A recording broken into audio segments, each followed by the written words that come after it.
ভারতের সঙ্গে পাঙ্গা নেওয়ার ফল একেবারে হারে হারে টের পাচ্ছে বাংলাদেশ। ভারতের দখলে রয়েছে বাংলাদেশের একাধিক সম্পদ। হ্যাঁ, এমনটাই অভিযোগ করে রীতিমতো কান্নাকাটি করছে বাংলাদেশ। ঠাকুরগাঁও সীমান্তে তুমুল উত্তেজনা। ভারতের কবলে 91 বিঘা বাংলাদেশি জমি। জমির লড়াইতে ফের উত্তপ্ত ভারত বাংলাদেশ সীমান্ত। বাংলাদেশের অভিযোগ, ভারতের দখল কূটনৈতিক টানাপোড়েন চরমে। ঠিক কি ঘটছে সীমান্তে?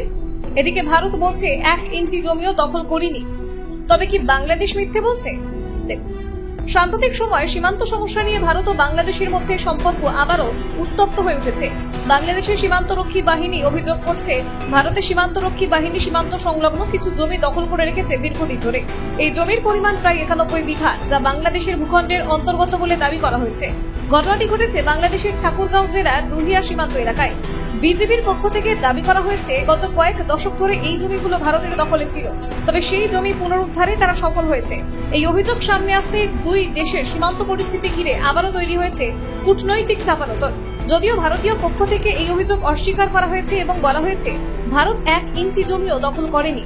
ভারত ও বাংলাদেশের মধ্যে সীমান্ত জটিলতা নতুন কিছু নয়। 2015 সালে দুই দেশের মধ্যে স্বাক্ষরিত হয় ঐতিহাসিক সীমান্ত চুক্তি, ল্যান্ড বাউন্ডারি এগ্রিমেন্ট। সেই চুক্তির ফলে বহু ছিটমহল ও দখলভুক্ত জমি নিয়ে সমস্যার নিষ্পত্তি হয়, কিন্তু তাতেও পুরোপুরি সমস্যা মিটে যায়নি। সীমান্ত এলাকায় এখনো বহু জমি রয়েছে, যা দুই দেশের স্থানীয় বাসিন্দাদের নিজেদের বলে দাবি করে আসছেন। বিজেপি জানায়, সীমান্তের রুহিয়া এলাকায় ভারতীয় গ্রামবাসীরা এবং বিএসএফ সদস্যরা যৌথভাবে বাংলাদেশের ভিতরে প্রবেশ করে দীর্ঘদিন ধরে চাষাবাদ করে আসছিল, অথচ সেই জমির প্রকৃত মালিকানা বাংলাদেশের। এই বিষয়ে একাধিকবার আলোচনা হলেও স্থায়ী সমাধান হয়নি। সম্প্রতি স্থানীয় প্রশাসনের হস্তক্ষেপ ও জরিপের ভিত্তিতে জমিগুলি ফেরত আনা সম্ভব হয়েছে বলে জানায় তারা। ভারতের সীমান্তরক্ষী বাহিনী বিএসএফ এই অভিযোগকে ভিত্তিহীন বলে দাবি করেছে। বিএসএফ এর বক্তব্য, আমরা কখনো বাংলাদেশি ভূখণ্ডে প্রবেশ করিনি।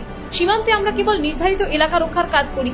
এই ধরনের অভিযোগ উদ্দেশ্য প্রণোদিত এবং দুই দেশের বন্ধুত্বপূর্ণ সম্পর্ককে বিঘ্নিত করার প্রয়াস। ভারতীয় বিশেষজ্ঞদের মতে, নদী ভাঙন ও চর তৈরি হওয়ার ফলে সীমান্ত অঞ্চলে অনেক সময় জমির প্রকৃত অবস্থান পরিবর্তিত হয়ে যায়। এর ফলে দুই দেশের স্থানীয় বাসিন্দাদের মধ্যে বিভ্রান্তি তৈরি হয় এবং প্রশাসনিকভাবে তা সমাধান না হলে বিতর্ক তৈরি হওয়াটাই স্বাভাবিক। এই ধরনের জমি নিয়ে দ্বন্দ্বের ফলে সীমান্তবর্তী অঞ্চলে সাধারণ মানুষের জীবন দুর্বিষহ হয়ে ওঠে, চাষবাসে বাধা পড়ে, জমির মালিকানা নিয়ে দ্বন্দ্ব সৃষ্টি হয়, এমনকি কখনো কখনো দুই দেশের বাহিনীর মধ্যে উত্তেজনা বাড়ে। ঠাকুরগাঁও জেলার অনেক বাসিন্দা জানিয়েছেন, তারা দীর্ঘদিন ধরে নিজেদের জমিতে চাষাবাদ করতে পারছিলেন না। কেউ কেউ জানিয়েছিলেন, তাদের জমি বিএসএফ বেআইনিভাবে ঘিরে রেখেছিল।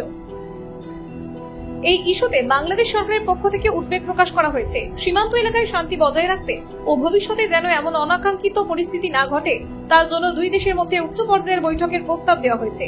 অন্যদিকে ভারত সরকার বিষয়টি নিয়ে সরাসরি কোনো প্রতিক্রিয়া না দিলেও কূটনৈতিক সূত্রে জানা গেছে, তারা চাইছে আলোচনার মাধ্যমে এই সমস্যার সমাধান হয়ে যাক।